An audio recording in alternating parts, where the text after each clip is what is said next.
recording in parallel. Just in case they need a backup. Yeah, good. Nomad coordinate. Anyway, welcome. M5 tie-in. Welcome to Star Trek Trek Trick, our ongoing review and journey through the episodes of Star Trek in its entirety. This week we are talking about Strange New Worlds, episode 10 of season 2. Nearly got that out of order. The finale cliffhanger, oh my god, of the season. What's it called? It is called Hegemony, not Hegemony, as I thought it was, or Hedgehogamy, or Hootenanny, as some have referred to it as. Much ado about Pike. This episode was a confrontation between the aliens-esque Gorn and the crew of the Enterprise, with a surprise cameo from one Lieutenant Scott. Walker Scott. Walker Scott, yes. Where do we start? Okay, so this goes through quite a lot of threads. There's more an ensemble episode. I kind of feel the best place to start is with a common complaint I've been seeing from various people, some of us included, is Pike feels, and I think you brought this up, Otto, more like an audience proxy and also a little bit indecisive. Should we just talk about that a little bit? Because this seems to be more the kind of... I feel like we should address this right and get it by the horns. Let's go from the start. Really? People have been saying, let me just address this. People have been saying, like, Pike seems to be a little bit more indecisive, a little bit more hesitant to the kind of confident captain we saw in season 1 and like season 2 of Discovery as well. So he seems to be sort of taking a bit more of a... having a bit of a wobble, as one might say.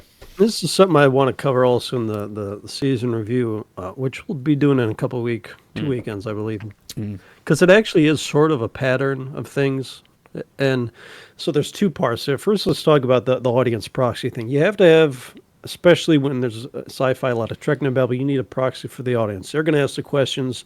When someone says something the audience probably won't understand, they're going to ask, oh, well, what does that mean? And then they dumb it down for you. Usually, though, that means that whoever you choose to do that has to have some lack of understanding of the technical aspects of it.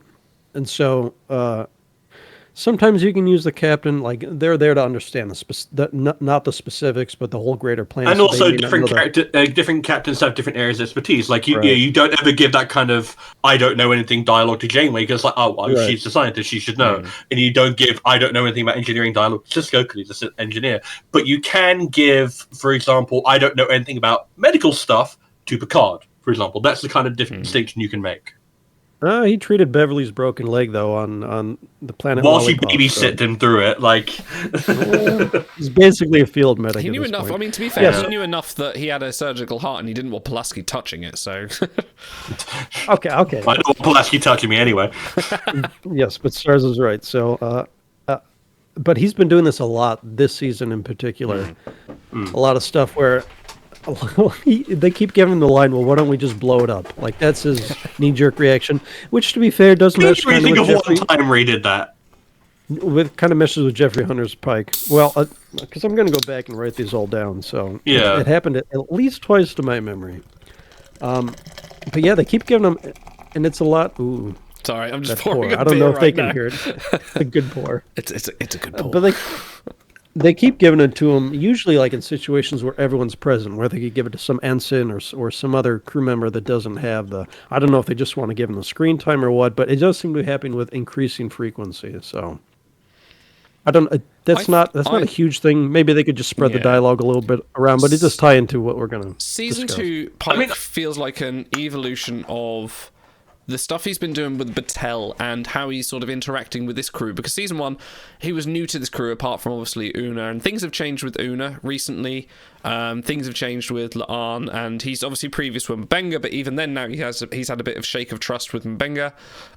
This feels like the foundations of Pike's world have been shaken a little bit. He can't be that sort of one-man crusade as he was before. Now he has Battelle in his life, and he knows his future as well. It does feel like a lot of things in his life are moving in a different way. Can I just modify a point? You say, he knows his future. He also now knows that he can change his future if he makes a bad decision. This isn't like episode 4 in season 1 where he kind of made that Hail Mary play with the black hole, but everyone was kind of reading into it, well, I can't die. So if I do this, it'll work. And then, by the way, the universe conspired to let you know, no, you can still fuck up. So maybe that's adding to the neuroses, maybe. Which, if they do address it, tie it together like that, that is fantastic storytelling. Because one of the things Yeah. I've knocked Strange New Worlds for is they'll bring something up and then reference it immediately, like the next episode, where it's like, okay, that just feels like you sat down and wrote these all out at once instead of something coming up two seasons later just because it happens to be relevant. But if they do a big long arc, like you say, it was the season ender for season one, where he comes back to his past self and says, "Yeah, you don't actually have plot armor. You can do things that will change. I mean, from the outside in, we know that what's going to happen in canon, but he doesn't know that. So Yeah. yeah. If they address it, then I'll be perfectly fine with it. But I feel like that's kind of going to be my through line for a lot of this episode. Like, if the plots that are left dangling in this episode are addressed in season 3, or at least the opener, then I'll be fine with it. But as it is, there's a lot of dangling stuff here that I'm like, I'm not sure how I feel about this in isolation. So there are a few.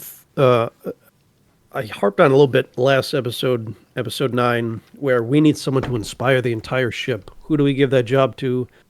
And they even point at Pike basically, and he goes, "Ensign, why don't you do it?" And so, in the confines of the story, you can say, fine, give it to, this is like in a horror episode. She just had her big song moment, like this is going to be her thing. But it's him demurring. When he's the captain, he should be inspiring. So, can I jump in for a second? Yeah. I also kind of read that. Fuck off. And then in episode 7...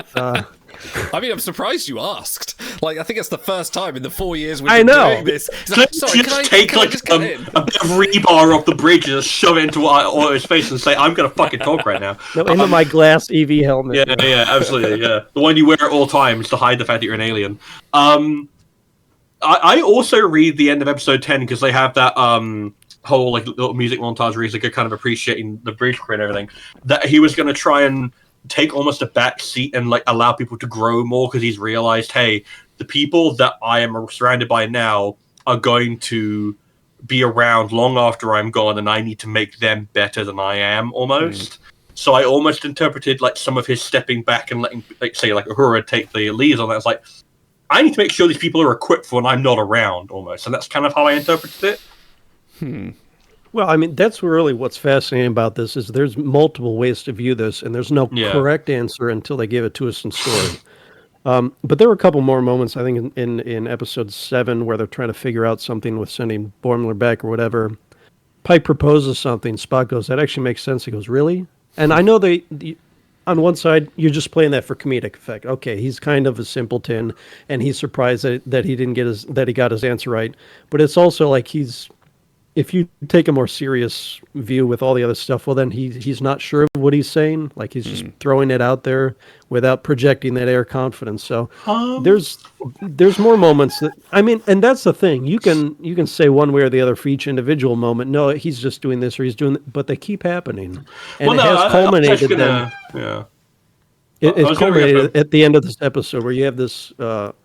Because someone brought up on Discord, it's like Riker at the end of Best of Both Worlds. They're just building the tension with him standing there. Well, from the time Locutus is done to him giving the order to kill his captain and best friend of 4 years at that point is 8 seconds. Yeah. So they have 8 seconds to build up with music, and then Mr. Worf fire. This was 37 seconds from the time Uhura asks him what to do, and then they keep prompting, "Captain, what are your orders? What are your orders?" So they're emphasizing that indecisiveness. Even so, Una, the person that knows I think this is when Una, who knows when Pike is being indecisive, is looking at him going, "Orders, Captain." She knows him better than probably anyone else knows his emotional weaknesses, and you can see him panicking on the bridge. That definitely feels like that's Pike hesitation more than anything. Sorry, Karen. Yeah, so going back to the early point about him giving out the layman solution, and either someone going, "Oh, maybe that could work," and he's like, "Really?" is because he does have a failing grade in astrophysics, i.e., he does not know his science stuff nearly as well as everyone else. That was established in Discovery season 2.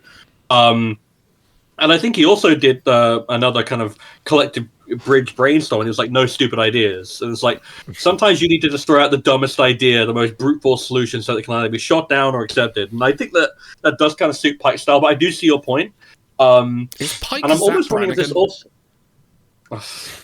no, he's... no, he's Johnny Bravo. He's Johnny Bravo. He's Johnny Bravo. No, right, yeah, he's Johnny Bravo. Yeah. I also wonder, like in this particular instance, is that it comes down to optimism versus pessimism, because he does have that conversation with Lon, and this does potentially.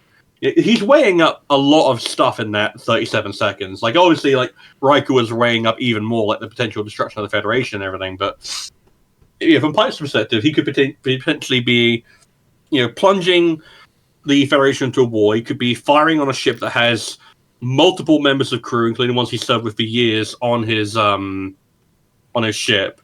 And he's also putting his ship in incredible danger with 4 Gorn ships when they were struggling to take out 1 or 2 in season 1. Like, it is a pretty momentous decision from his perspective, but I think that you putting into context there of 8 seconds versus 37 is a little.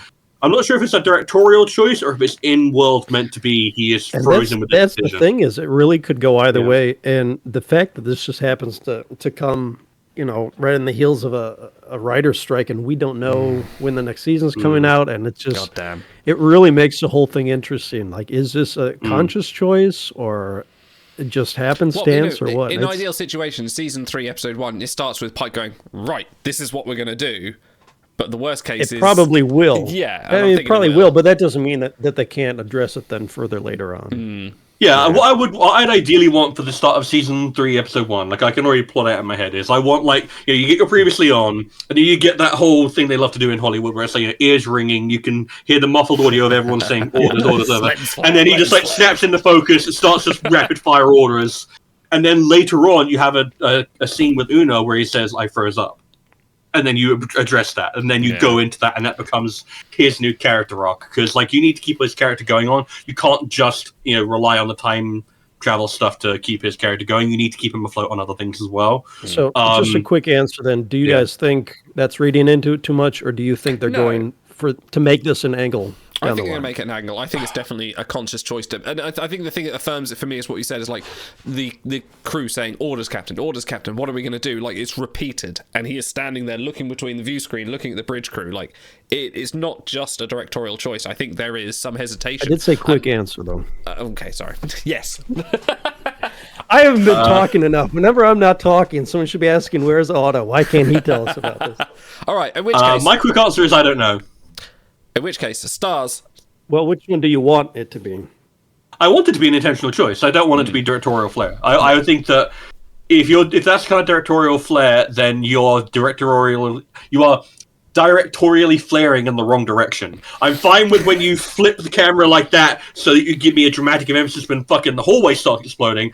But if you're going to spend 40 seconds on a long shot of my decisive main character, heroic, inspiring hero of the Federation captain, freezing up on the bridge, that's the wrong way to flare and to draw out the scene. There's things you leave for emphasis, and there are things that you do not. If you want to say something about the character, direction is very important in a show like this.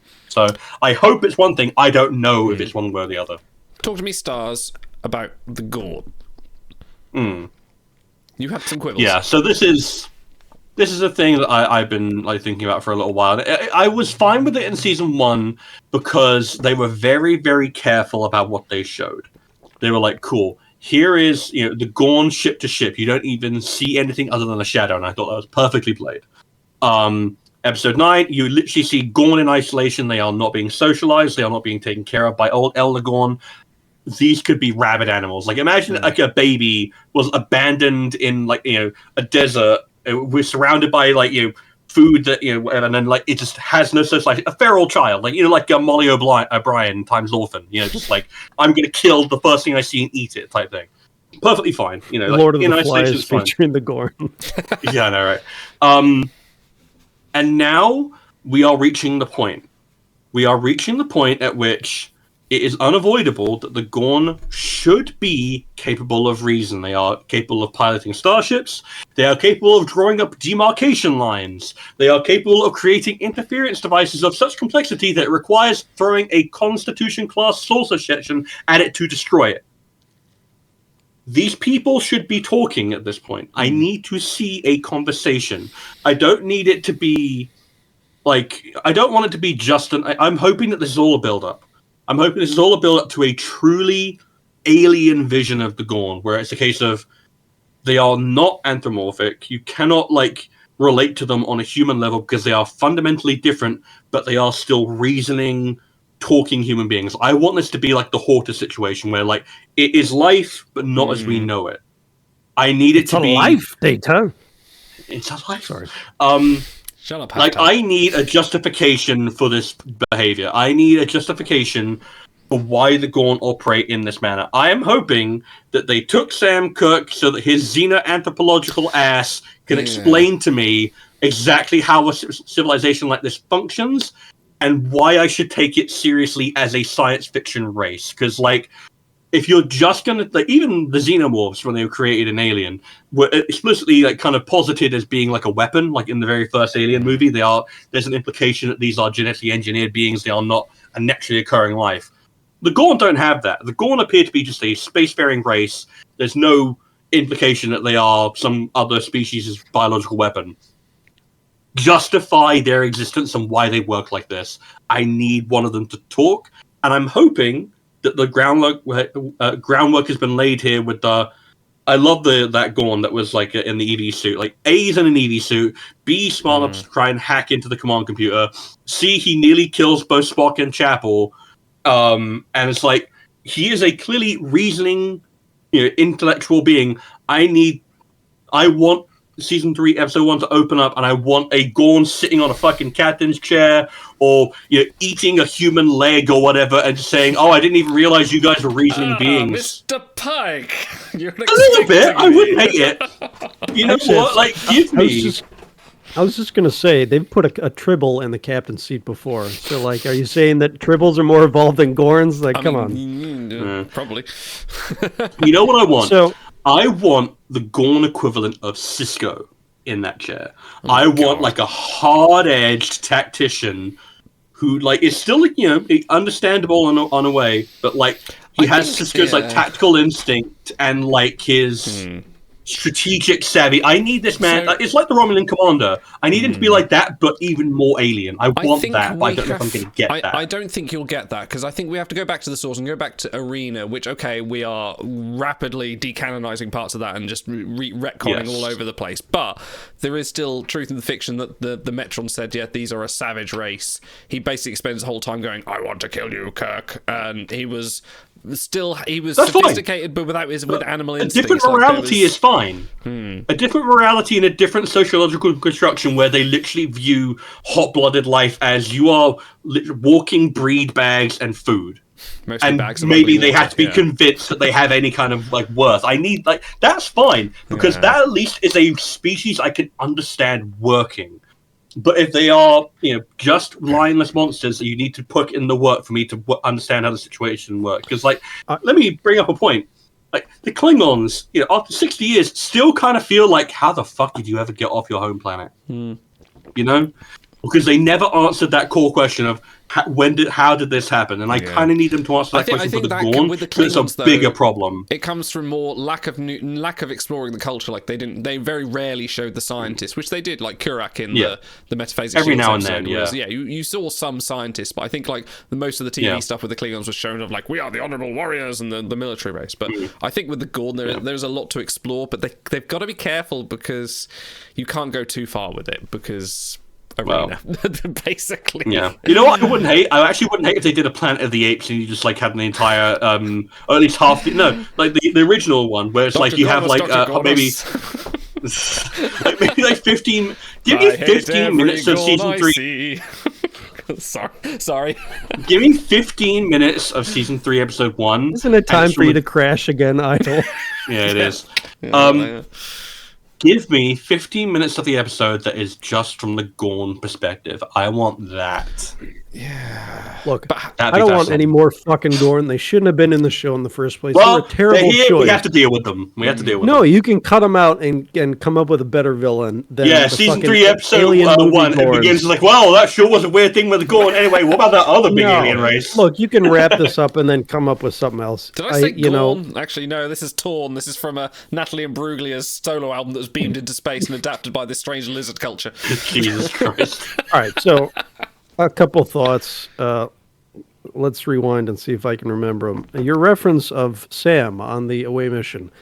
One of my favorite scenes in Star Trek, and it's such a small one, is the M5 computer episode in TOS where they pit Kirk against the computer.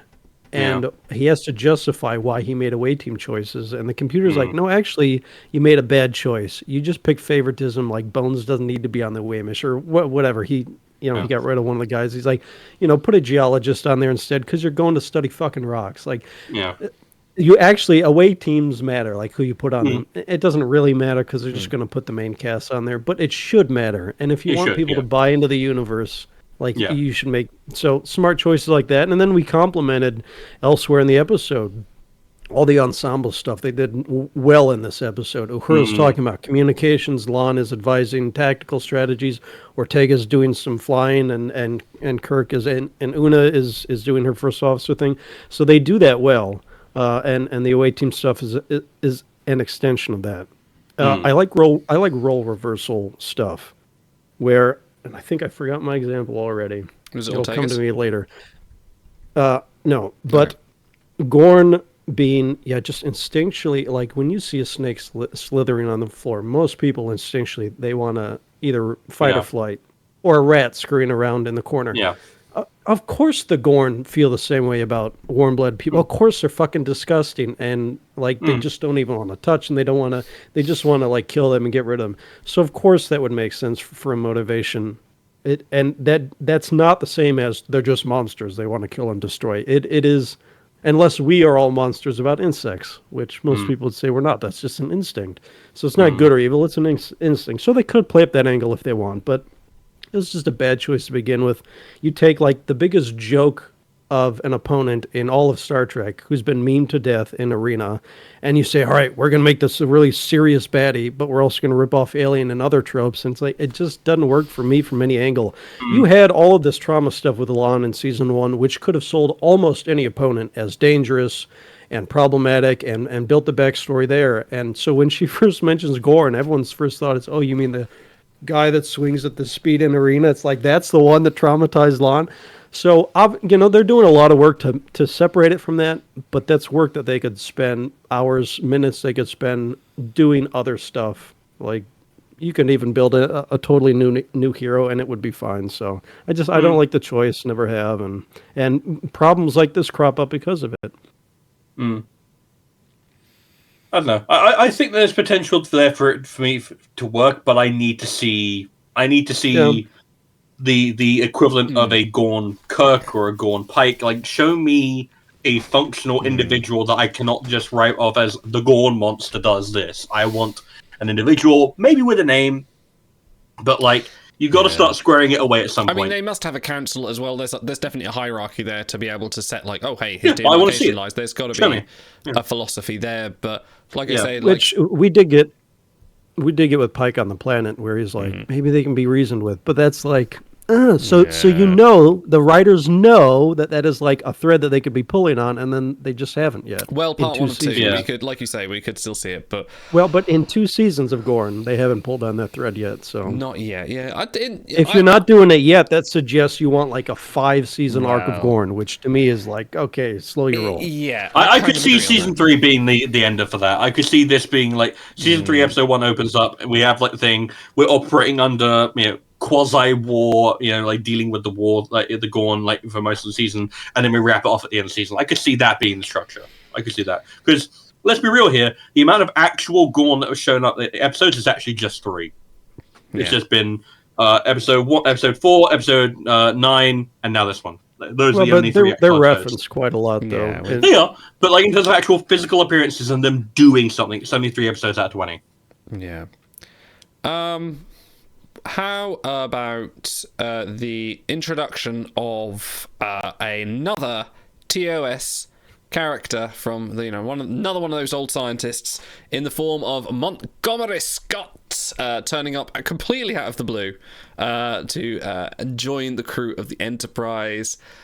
2 questions. Answer them sequentially if you wish. Do you like the character and this incarnation, and also do you think this is the next step towards them evolving this into TOS2 Kirk Boogaloo? Idle, why don't you Tell us.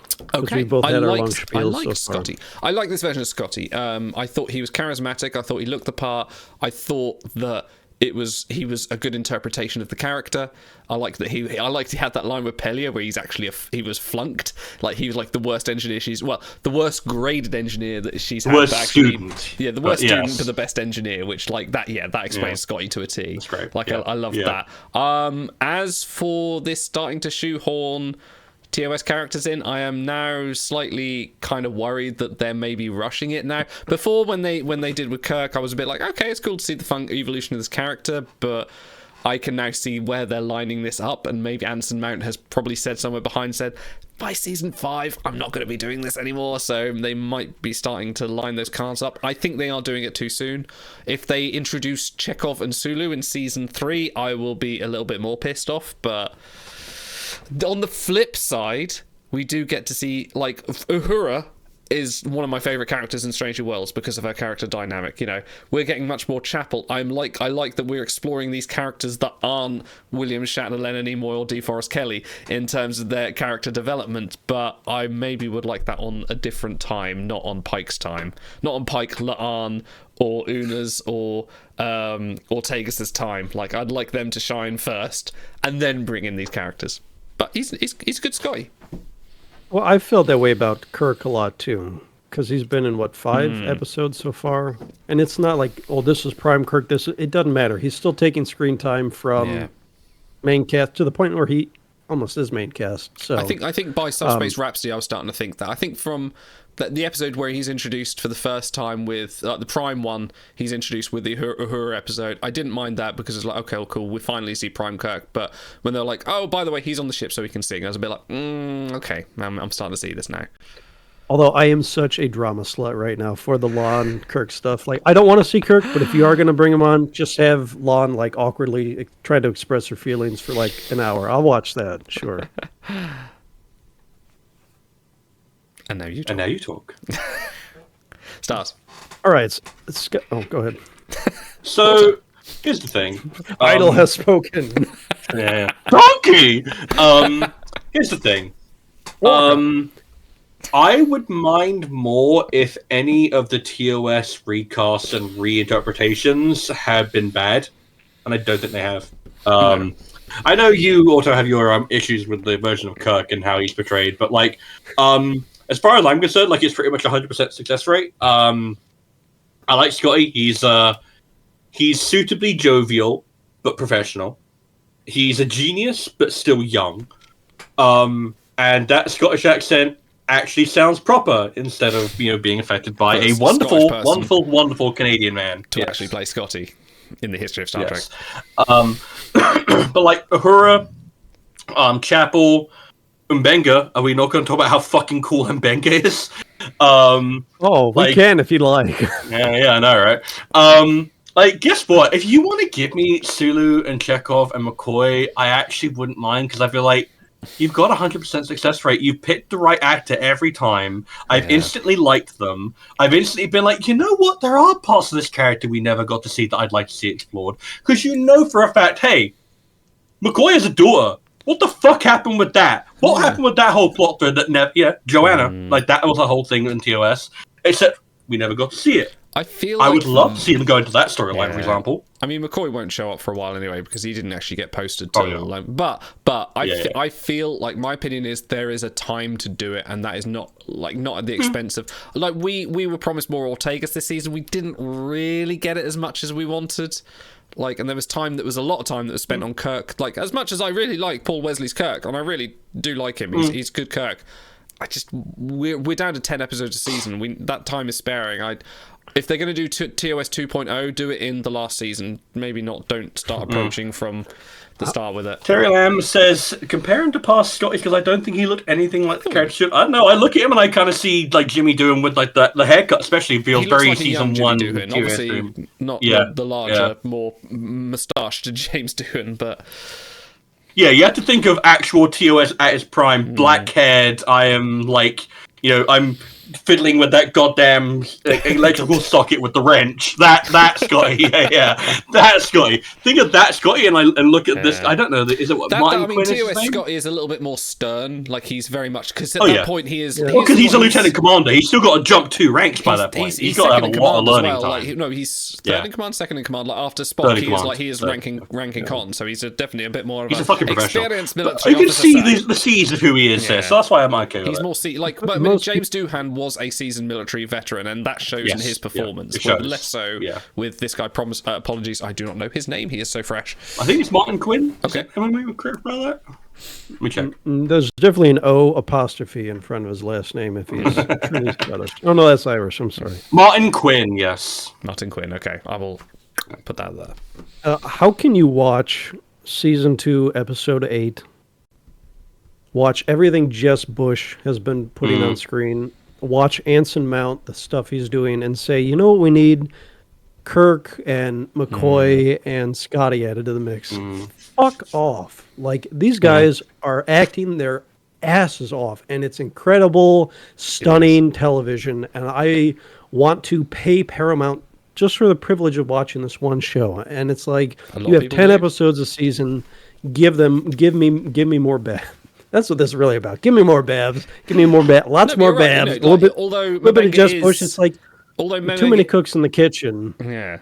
Sorry, although Mbenga is one of those legacy characters, we got like 2 episodes with 3 scenes. Like he had probably most about 2 minutes of screen time in TOS, so he's pretty much a fresh character at this point. That is a character like April, where you can go absolutely anywhere with him because you don't know too much. I mean, April has even more on tape because of TAS and whatnot, but you can go anywhere with a lot of these characters. And the last thing we need is like a rehash of, like, we know so much about these other characters. 10 episodes, it's like. But on the flip side, being said, we don't. That's the other thing as well. That this is actually the thing. We know a lot about Spock and about Kirk and about Bones. We do not know a lot of actual stuff about Scotty. Like, guess what? In this episode, we found out more biographical data about Scotty than we had in years. But give me a time and give it time later.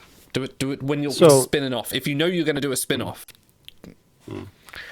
So the tent poles of this Scotty are fine. I mostly, though, agree, Stars, with what you said during the watch along that. Well, I guess we even disagreed on that. He doesn't. Maybe Idle, you said he doesn't need to. He shouldn't be a miracle worker out of the box. He's a great jury rigger, and that's showing. He's got great potential, but I don't think he's necessarily a miracle worker. Well, it's I'm the only person that survived on my ship. I redesigned the engines and jury rigged them and come from in a little shuttle the next system over, and then by the way, I jury rigged this trap, and then by the way, I'm going to re-jury rig a way to get us out of here, and it's like. And people expect that because they see Scott, they're like, "All right, he's gonna like save the day," kind of thing. But if we're doing the whole evolution arc, which I think they've nailed with Spock so far, especially with the emotional component, it's like pull back, show him making a few mistakes, show his jury rigging going wrong. And again, we've only had half of one episode. I know they have room to grow on that, but swinging out of the box with, here's my list of 4 miracles I pulled off to get me in the situation, feels a little strong for me. That's why I'm actually okay with it, because it's purely his engineering cred that's been established. He is not a man in command. He is actually, if anything, a little bit tremulous. And if you want to see him grow more into like that more commanding role that Jimmy Doohan was able to, I would like to see that evolution, actually. Like the same thing we were kind of seeing with Spock, where it's like, I need to learn more about taking command and about command lessons and stuff like that. If you want to lean into that with Scotty, I think that'd be really interesting. Yeah, I feel like Spock's evolution is better because he's been focused on more of a main character, and like he's been given that time to sort of say, like, I am Vulcan, or I'm automatically amazing. But I'm just saying there's like a similar role you could go down in terms of like drilling down on the command aspect of his character. To reference, I feel like you're talking more about the sort of the jury rigging. You know, Scotty's well known in Star Trek for being a miracle worker, and he is at that point in the movies and by TOS, you know, to a lesser degree. But I feel like this is a common complaint, and I mentioned this in watch through, like a common complaint I have with characters that try and live up to the legacy, like Uhura having an amazing ear, and that was more in Kelvin with Zoe Saldana's Uhura than Celia's Uhura, but like just coming out of the box as like, I am amazing already, and you don't show the growth. I would like to see the growth for Scotty being and part of I agree that, like, you know, Pelia's line is, "Oh my God, you're my worst student. Why are you here?" Like, but also you're an amazing engineer. Kind of helps dampen that a little bit. Like, it does show he has got room to grow, but yeah, there is definitely a concern that they're trying to lead. And listen, there's plenty of room to say, oh yeah, amazing jury rig, oh, and it just blew up. Yeah, I would like to, you want to see these characters fail, especially characters that you know where they end up. You want to see them fail so you know how they grow. That's kind of my thing. Even if you don't know where they end up, I like seeing them fail a lot, because that's so much more interesting than standing. Every single episode of TOS ended with them standing around on the bridge with that music, and they all smile, and they figured everything out. And that's great, like, if you're just sitting down for a 30-minute show. Yeah, I know, but if you want, like, compelling television, you don't need to kill everyone off every season like Game of Thrones. Just give us some compelling failures that they have to grow from. Chapel losing the internship was great. Now, she's not a legendary doctor in the future, so maybe she wouldn't start from a higher base. But yes, she loses something that in the greater story of her life is inconsequential. But it's still nice to see a little bit of a failure, because everyone's so goddamn handsome on the show. Like, if you're going to have everyone be a supermodel, at least have them fail a little bit so you feel like you can relate to these people a little bit more. I want fat, ugly failures on this show so I can feel like I'm watching me on the show. That's what this is. It's stupid, but that's what he wants. Can you imagine, like, the flip side? It was just a load of Barbies on the side. I was like, I don't know what these buttons do. Oh my god, they're firing. Like, can you imagine that? Isn't that the plot of Spock's brain? Where they know how to do like brain surgery, but they're a bunch of bimbos. All right. Notable, like, best of Star Trek Spock's brain. I'm sorry. Did you have a topic, or were you going to try to... No, you go first, and then if we're not naturally moving on, I was going to move us on, but you have something natural. You want to flow into the dynamic juice of this conversation. Not really, but I appreciate the sell-up. We can cycle back a little bit to Pike. I want to talk about the Pike and Battelle dynamic, because I love when they write compelling women on television. And she is becoming more and more that. I like all the stuff kind of that they've given her over the... you see her in episode 1 as like a fling. And then, oh, she's a captain. That's cool. And you don't draw too much from it. But they're giving her more and more that kind of makes sense. And now she's standing toe-to-toe with Pike in situations, which is great. And I do like the man's man kind of Jeffrey Hunter, Kirk, Shatner captain. And I think it can work in this area when you have someone to bounce off of, like Battelle, who is equal to him in almost every regard. Like, when he says, "Oh, you're going to make an inspiring speech now." Oh, okay. Oh, you're going to try and save the day, are you? It's like, yeah, she's basically and not equal, just the snarky stuff. Like when the chips are down, and they butt she makes horns. A smart play as well. That's the thing. It's like because what you're saying, taking the piss out of him. That only works if you have an alternative. I wouldn't say take the piss. More calling his shit. Basically, or being the point that... Yeah, but guess what? That only works when you are able to establish why your way makes sense and why you have an alternative. Just tearing him down would be a disservice to both characters. Especially in the Una episode, I think she did a really good episode of being like, your way will not work here. Just follow through on this path. And I think that she actually did him a real good turn there. So, I think Anson Mount is perfectly suited to the Jeffrey Hunter role, and they've given us a ton of that between Discovery and Strange New Worlds, and I hope they continue to. Whatever this indecision arc is, if it's not a figment of our imagination, I hope they kind of resolve that and let him continue to be the fucking captain, because they have a lot of people around him, including Battelle, who he can bounce off of and not just steamroll everyone, kind of like Shatner did. At what point do we stop doing the whole Jeffrey Hunter comparison? Because Jeffrey Hunter was 20 minutes of television. And at this point, it's fine though, because he's still the originator. He is the Star Trek. He is the original Star Trek captain, actually. But he is half a character in that episode at most, and it's outdated television. I think we're comparing it to the archetype though of hard-charging man's man, kind of. Yeah, I half wonder at which point do we go like, oh no, actually, Anson Mount is the archetype of Pike, because so Stars, you brought up his diplomatic prowess, which I think is a little overstated. They leaned on it heavily. Boimler saying it, in episode 1, and then Boimler saying that, but that's not really who he is. I know Captain has to be everything, and Kirk did have his great diplomatic moments, but that's not what we remember Kirk for, and diplomacy is not going to be what we remember Pike for, I don't think, and that's fine. That's an easy one. But so that can be a tool in his toolbox, but really most of his arsenal is pointed at the inspiration, the decision making, all the stuff that they're seemingly kind of pulling back on these last few episodes. So this is gonna be a long ass, however long it is until season 3. I can say that much. Yeah, best of both worlds flashbacks definitely for a lot of people, especially us in the UK who had to wait years for it. But okay, let's go forward and go into our best and worst moments. Spinning the wheel. Stars, best and worst moments. Let me think. What would be? Because there's a lot to pass in here. There's a lot of very disparate elements going on in this episode. I really appreciated that little conference scene between Una, Pelia, Uhura, and I think Spock is there also when they're setting up the saucer section plan with the rockets. I'm like, this is a very clever use of skirting around the Gorn plan. This is a very engineering-heavy, focused solution.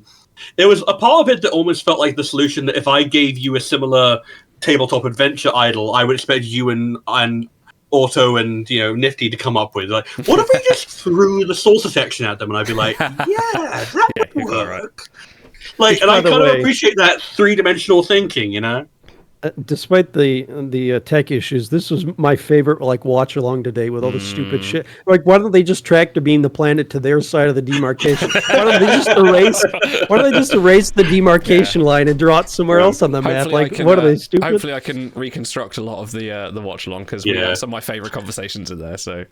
Yeah, so I'll put up a honorable mention for that. But I also just really appreciated the EV suit combat. Like the first time I watched it, I was like, "This is really slow." But on the second watch, I'm like, "No, they do a pretty decent job of like that one Gorn in the spacesuit does more for setting them up as a compelling antagonist than almost all of the alien stuff that they've done previously." Like, I enjoyed him as a antagonist and kind of cruel but also very methodical and efficient. I appreciated how that was framed. I appreciated the appropriate slowness of the combat and the fact that even though it was obviously done on wire work or whatever, it looked proper. It didn't look cheap or shitty or like people were obviously on wires. We've advanced to the point now where we can do proper wire work. So those two I think would probably be my best moments. Okay.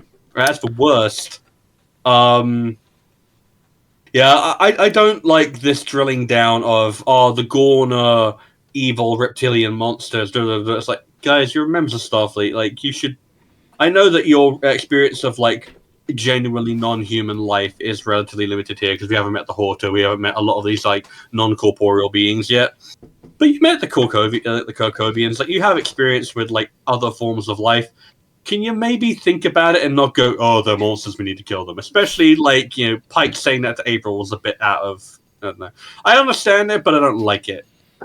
Although, if I were ranking the likeliness of characters to say that, it would be Lon and then Pike. So yeah, valid, but yeah, it's still just one of those things of I would again if we're talking about Pike's best qualities of being inspiring and making the right decisions and diplomacy, I would like that character not to be like that. Entire alien race is a monster of cold-hearted descent. Let's try and kill them all. No, I really do agree with you. And that's kind of one of my Discovery bugaboos is be more like the Starfleet we know. And so I definitely get that, but it's been kind of a recurring theme, episode 8, where they're on the bridge, Ortega and Ortegas and Uhura are coming at it from different directions. She's like, well, what if he really wants peace? Why don't we have an open mind? She's like, no, he's a monster. And again, that's a personal experience thing. But so that's kind of, it seems to me, a little bit of a recurring theme. Yeah, I thought that was a bit better handled, though, because that was just focused solely on that. This is balancing so many other plot threads, so it doesn't really have a lot of time to focus on this. And I hope that when the season 3 episode, I'm going to be saying that a lot. A lot of how much I view this episode is going to hinge on how well they pay it off, almost more than any other two-parter, because this just has so many implications about the directions they're taking various different characters and the entire kind of big alien nemesis. I want to see them pay it off in a good way. Idle. Okay. My best moment was Ortegas and the shuttle. as she's flying towards the ground, and you see the pure, like, God bless Melissa now, adrenaline and joy, enthusiasm and joy in her eyes as everyone's, especially Pike, sitting in their chairs just going, oh my god, and she's just like, I've got it. The other thing other than her reaction was it solved the problem. I think, Otto, you mentioned this, like, in the previous episode where she was like, I fly the ship, and everyone's been doing the whole, tell, don't show. This actually showed she was a good pilot, and that's something that was not desperately needed. We already knew she was a good pilot, but, like, this definitely sort of put the final nail in the coffin. Not coffin, that's a guess what? No one's ever unhappy to see someone be a cool-ass pilot. Exactly. No, this definitely showed she has the skill, she has the good, and I like the enthusiasm. That whole little scene was a great sort of Ortegas moment. You gonna backseat drive me, sir? Yeah, exactly. That was great. Now that you say that, the enthusiasm does sell it. Like if you were going skydiving, would you be like you're piloting a shuttle stone faced? No, that would be fucking adrenaline. That's really sweet. So the fact that they're almost like in free fall, of course it makes sense because this is real to them. That's good. Yeah.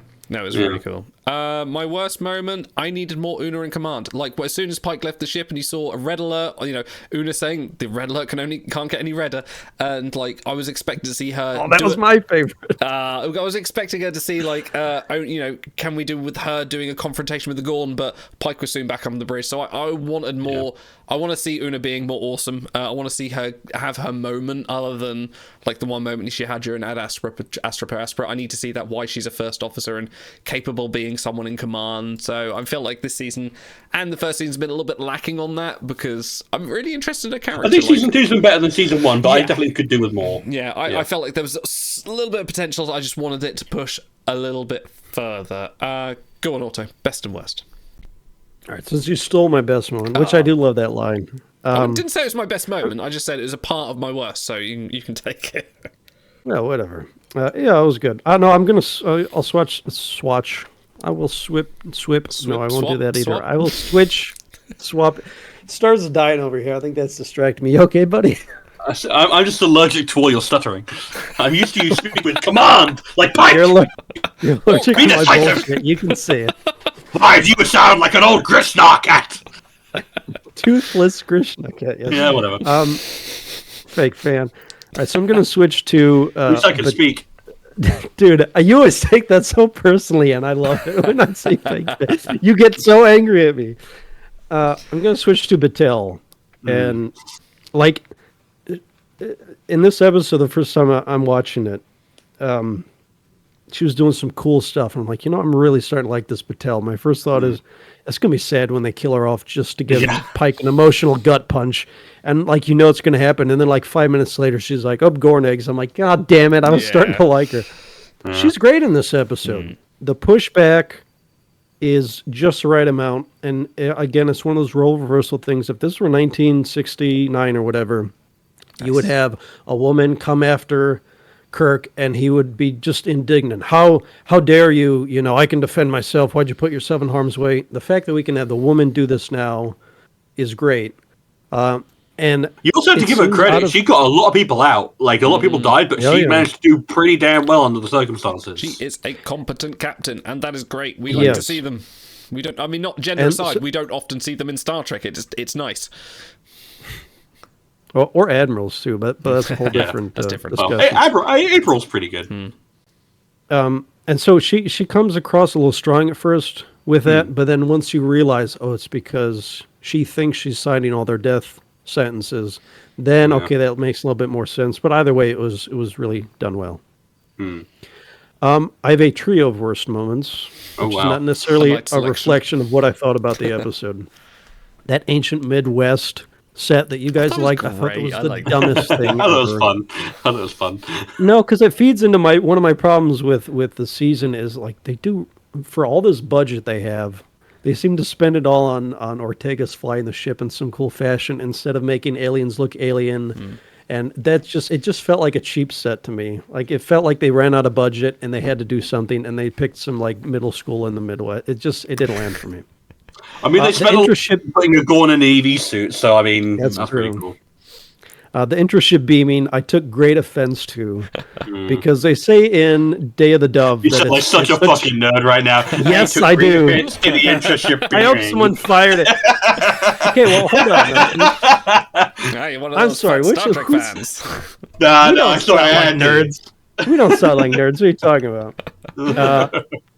So I thought it was a dumb choice. Day of the Dove, they say Nah, it it's was a really showy, dangerous yeah. maneuver. Just have Pike go, ensign, blah, blah, blah. Could you bring it in, please? And then an ensign delivers and No, sets it Ensign down blah blah and blah fine. has back Yeah. problems. He can't do it this week. Gotta use the transporter. So when I was making comments live, I saw that and I go, they took that thing away from Scotty. Like he was such a great on the transport. He managed to do it, and then like 5 minutes later, Scotty shows up. So I'm like, okay, I wonder if that was an intentional nod or not. So, but until they confirm that, I hope they all get fired for that. Counter question: if they had done the intraship beaming and then they had landed on the conference table and it had shattered into a million pieces, and they were like, maybe we shouldn't do that. Would that have been fine? Yes. That's why we don't do intraship beaming. We break so many conference tables that way. I do like the precedence for Starfleet having elaborate foam-covered boxes for all the most intricate of devices. Like Look, the we phase had to pistols order in these Enterprise. Gorn It's just boxes. Like, It's like a loot crate, but for Gorn protocols. yes, you have to smash it 3 times for open, and then someone cheers, and you get 50 XP.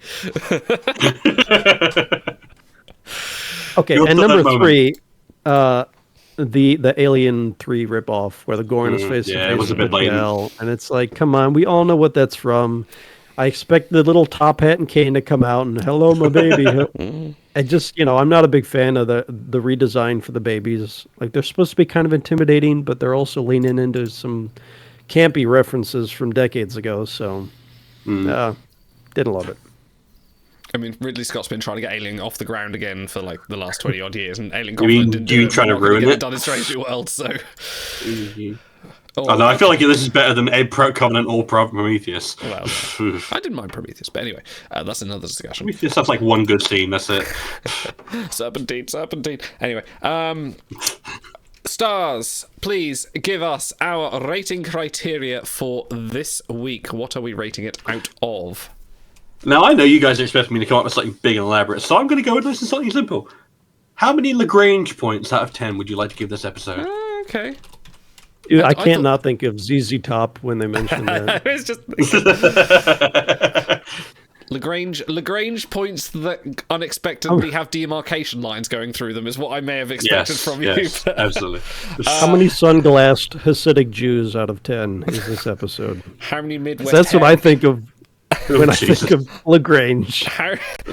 What about how many Midwest haircuts that are unexpectedly interrupted by a Gorn invasion? Look, get it out now I because said we're not allowed to Lagrange step on points. his. We're not allowed to step on his. I have Get it one all out job on this now. stupid show! Hang on, I have a thing for that. Oh no, I can't figure it out. Anyway, all right, on. stars, your rating, please.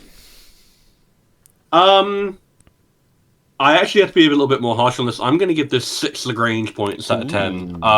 Just to interrupt. I feel like chat, there's a- if anyone in chat, please give your rating as well. It will be considered. Yes, the one person Out in of chat. 10. Yes. Yeah, I feel like there was a lot of good ensemble work here. There's a lot of good moments that I feel pay off. I actually really like the Gorn redesign. I don't mind it at all. I just need to see like an adult Captain Gorn. That's what I need to see, and then that will be the actual clincher on whether or not I truly like it or not. There's a lot of good ensemble pieces here. There's a lot of scenes I like in like isolation. I like Scotty. I think they did a good pick for like how to introduce him. Patel is good. I liked the Pelly and Uhura stuff quite a bit. Spock and Chapel get to have their little moment, even though it isn't, it doesn't look like the original because the original was an old man. That's what I'm going with, Mr. Terry Lamb. I'm hoping. Wait, so yeah. what moment? What is the catalyst in their life that causes the tail to fall off? Is it like the first time they mate? It's like when your balls drop. Or is it eaten by like an opponent Gorn or what? I You think, cut it off and you offer it to your significant other as your wedding gift. Okay. I think it's late. I think it's an old age thing. I think it just happens once your DNA starts working against you and just goes, it's time to go. Time to start going grey. Plot twist, it's a cybernetic tail. Ooh, there you go. That'd be cool. That That'd be would- fucking cool. actually Imagine the Gorn are way bigger than Actually, cybernetics. would be really cool. That would make up for a lot of stuff in Agent this episode. Daniels has gone back in time and added cybernetic tails to help them fight in the temporal Cold War. I'm okay with it. That That's actually fine by sounds me. like something from Star Trek Online. I would be surprised. Yeah, yeah, it would be. God damn it. All right, yeah, but There's just too much stuff left here dangling that I can't give it a good... I wouldn't say this is a great episode overall. I'd be like, this is a fine ender, but not a great individual episode. I would... Guess what? If I was saying to someone, hey, you haven't watched Strange New Worlds, what season are we up to now? There's 3 seasons. I'd be like, cool, make sure you watch the Season 2 ender and the Season 3 opener together, otherwise you'll be really unsatisfied. Like, there's a lot of good individual moments here, but it's not going to come together and coalesce into a satisfying whole until I see the second half. So I have to give it a provisional 6 out of 10. If we go back and remark this after Season 3 comes out in fucking 15 billion years, then sure, I'll remark it more favorably or less, depending on what happens. But, like, as it is, I'm like, this is not a massively satisfying episode for me. I would much rather watch almost any other episode in this season than rewatch this. Auto. Walk out. So there's 2 issues here. Well, there's a lot of issues that affect, just talking about grading. It's like you said, it's kind of hard to take it individually. Yeah. Prisoners of the moment type thing. We know, like, there's going to be stuff upcoming. This is not like pulling out an old TNG episode and just rating it in isolation. So that really makes it tough. Also, this is like, you know, a DJ Pike suffering from success. We had those old scientists, fucking banger. Cloak of War, fucking banger. Subspace Rhapsody, whether you like it or not. It's iconic, whether or not you like it, yeah. It cannot be. So it's like 3 bang, bang, bang. And then this is like, oh, it's just an episode of Star Trek. So it does feel a little bit like a letdown. So I really don't know how to grade. I like it more than the first time I watched. First time I watched, I'm like, kind of flat. I didn't want more Scotty because I knew what that meant for taking screen time away from Babs. And yeah, I don't like the Gorn, them showing up, or the redesign. I don't like this and that. So yeah, I don't know. I'm talking myself up and down at the same time. I gotta think about this. It's not a great... Gosh, I don't know. Fix this in post when I give you a number. All right. Idle, you talk. I'm going to think about this a little more, so I'm just going to throw a number at the end. My rating's a 7. This was enjoyable. I enjoyed it. I think there were some quibbles I had, like with the Gorn and introducing another legacy Star Trek character and things like that. But overall, things were handled very well. Like you say, I enjoyed the Pike Patel dynamic. Despite what I say about Pike, I do like that he is having a bit of a quibble. I like he is having a bit of a wobble in command. He's starting to come through various life choices. I feel like it's a culmination of various plot points. I think it maybe could have done with a bit more ensemble work. Maybe less, and it was less with the chapel just happened to find Spock. That seemed like needless, putting her in peril when we all know it's all going to be fine. I forgot about that. Yeah, it seemed fine. But I'm happy to say a 7. Like I would rewatch this one. I would rewatch this one and hopefully episode 3 will be the best of both worlds part 2 that I can enjoy as a nice fluid 2-part, because I feel like this is guess what, my view of this episode could massively change depending on how it's followed up on, because it's one of those things where, like, but it is one of those things where, like, if you watch Best of Both Worlds Part 1 in isolation, you're still like, this is a really good fucking episode. There's a lot of really strong character work in there. There's a lot of really good tension. There's a lot of really good, like, instantly iconic moments. Here, it's like, this feels like it is only part of another story. It also, there's a lot of meta... Like, if you're an existing Star Trek fan, there's a lot of meta stuff that you're paying attention to, that the writers are paying attention to, that you need to have several thoughts running in your brain at once. You're thinking, am I just enjoying this episode of Star Trek? And also, the Gorn, Scotty, other things. Like, there is 2 sides to this story that work kind of... There's a lot of stuff going on. And a lot of it does work, but the stuff that doesn't work, like, it feels like it's, like, you know, a bit of a mess. However, crashing the saucer section into the planet was just awesome, and maybe they could have done it. I would like more of that. More innovative engineering solutions, please. Yes, please. Auto. 7.9. 7.0. Oh, wow. Okay. Really? That's very nice. That is good. I had to go back to you got to go back to your roots, and the only question you got to ask is, did I enjoy watching it? Yeah, I did pretty much enjoy it. I'd watch it again. It's like you say, the planet crashing, there's just a lot of moments where you're like, all right, this is like, I'm getting into this, I'm enjoying it. Yeah. And there's some episodes where that never happens. There was a good amount of tension between, especially with Battelle, like, you didn't know she was going to live, and then you didn't know if she was going to live, and then, oh god, is she going to live? Like, your immediate thought was, they do a good job of cat dancing on that line, oh god, she's going to die to teach Pike a lesson, and then, oh no, wait, she's in stasis, we're still on that edge, like, she could still die, but... Lots of ticking clocks in action, yeah. Absolutely, and that's that's good. That's good television. Like that's good when we're stringing us along. Like, I enjoyed that. So that brings that episode. Now that's a Star Trek. Way he used it. Oh, that's a privilege. That brings the episode. No, that doesn't count. That doesn't count. That doesn't count. A 7.2, which is pretty good. That's a respectable rating. That's a pretty good rating. You grab 8 from chat? We'll grab the 8 from chat as well, which takes it around the same score as the Serene Squall and Memento Mori. Just slightly better than the Vulcan Hello, and a little bit better than the Cage. I like it better than all those. Yeah, I would say that's probably a good rating. And if you want a little sneak peek, we are currently rating Strange New Worlds Season 2 at a 7.9, which is a slightly 1 point less than Season 1 at an 8.0. So we'll talk more about this on, and probably adjust the scores as well. I think we're going to have a rewatch. We're going to talk more about that right now. See, the first half let me down a little bit. But, dude, once we hit... and I know, Sarge, you didn't love episode 6. Once we hit 7, that was cruising fucking altitude. Episode 6. You picked up on the fact that I was like, this is a rote Star Trek, but I actually really like episode 6. I like the Kirk Uhura stuff quite a bit. I like the use of like the non-traditional aliens. I like all that stuff. Well, because 5 was charades, right? 5 was charades, and then 6 was lost in translation. Yeah. Yes, I don't like when they do the "Hey, we're gonna be funny now" episodes. Like, I love it. Even if they're amusing, they're just too on the nose for me. So I guess it's like, for me, it's a tale of two halves. Yeah, second half really picked up, which... I definitely think the second half is a lot stronger than the first half. I think the first half is still good, but I feel like Season 1 really spoiled us. Like, Season 1, there's almost not a bad episode. Like, the only one that I'm like, nah, is like episode 6. Like, the child death. Like, everything else, even the Serene Squall, like, while it has like a few bit like, still a lot of stuff I really enjoyed in that. I think Season 2's been a bit more... The lows have been a bit lower, but the highs have been way higher. Like, I feel like, those old scientists and under the cloak of war alone just like massively raised the batting average for the season. Yeah. Well, yeah, it is more volatile, but dude, those 2 episodes are like, I'd take that over.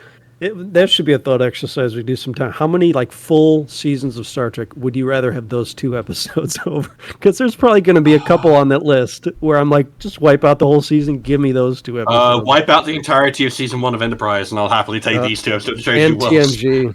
TNG season 1 is so bad. I don't know. Because then you will have no vaccine and no Lieutenant Yar. You shall have no Lieutenant Yar. What are we talking about? No vaccine. Actually, that's true. Can we like remove it from canon but still meme about it? Because that's where most of the value comes from. Yeah, totally. Like Casino Royale, the original one. Oh God, don't even. You're turning into shy there. I need to watch that. I should watch that. Discord, YouTube, etc. Indeed, all that. My Discord link on all our promos is broken because bit.ly likes to... Discord and bit.ly like just to work against me, so I'm going to be changing all that and look out for that, which means all the business cards are handed out of Star Trek DSD. One of the links doesn't work, but never mind. But we will be back. Please check out all our content on our YouTube channel if you are watching this on YouTube, and please, all the above, we will be back. Hey, Stars, what are we doing tomorrow? We're doing Star Trek Adventures, and these fine adventures. Well, not you, Otto. You've been a flake. My Bjorn Goldson. All right. Yeah, no. Stars has called me a nerd and a flake today, and I gotta say, out of the 2 of us, yeah, just gonna leave it. Am I a flake? You'll find out in part 2 of this review. In season 3. Yeah, these guys go on a strike. You won't see them for about 3 years. Oh God! How do we get caught up on Treks? Excellent. Thank you guys in chat for coming. Thank you, Terry Lamb. Oh, thank you, Mr. Terry Lamb. I'm glad we were able to entertain you. We will be back tomorrow and every Wednesday following, and keep an eye on the schedules and all that kind of stuff. See you later. Oh, Cranky's not hit a mariachi. Can you mariachi?